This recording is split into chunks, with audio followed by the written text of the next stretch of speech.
Hello guys, so this time I will teach you how to subtract mixed number. Okay, so just subtract the whole number 4 minus 2 equals 2. Then yung fraction, gamitan natin siya ng butterfly method. Okay, so 2 and 2 will be multiply. So the answer for that is 4. And then so write natin yung minus. Then we have 1 times 3. Okay, so that is 3. So again, yung whole number is subtract, then yung fraction, gamitan natin siya ng butterfly method. So 1 times 3 equals 3. Then yung denominator, as part of butterfly method, 3 and 2 will be multiplied so that we can come up with the least common denominator or LCD. So 3 times 2 equals 6. Kasi nga, yung sa subtraction ng fraction, pag di siya the same denominator, kailangan natin siya hanapan ng least common denominator or LCD. Okay, combining the numerator, 4 minus 3 equals 1. Then write the denominator 6.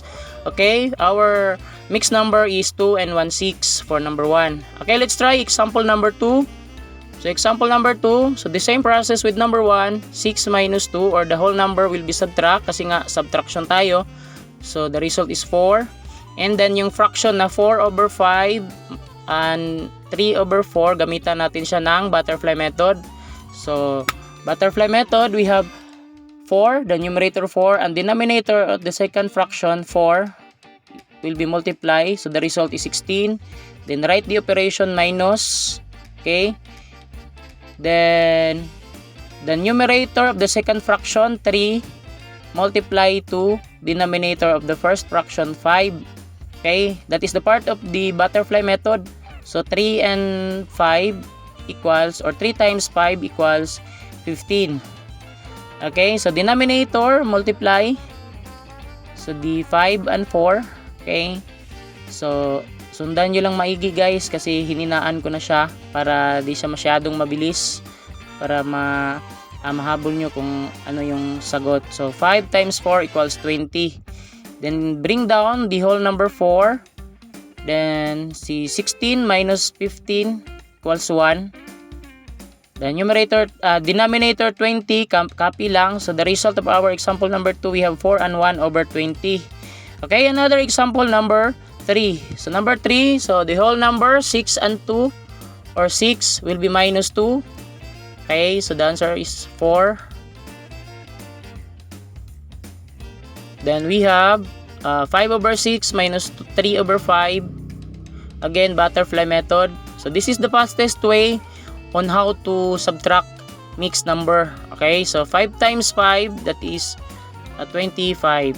So multiply lang yan. Butterfly method again. So 5 times 5 equals 25. Minus, huwag kalimutan lagyan ng minus ha.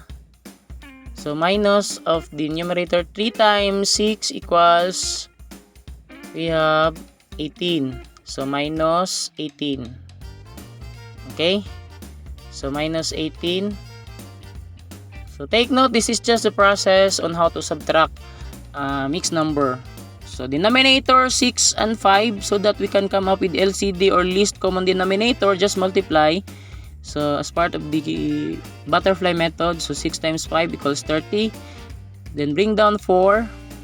Yung numerator 25 minus 18 equals 7. Okay, so 7 over 30.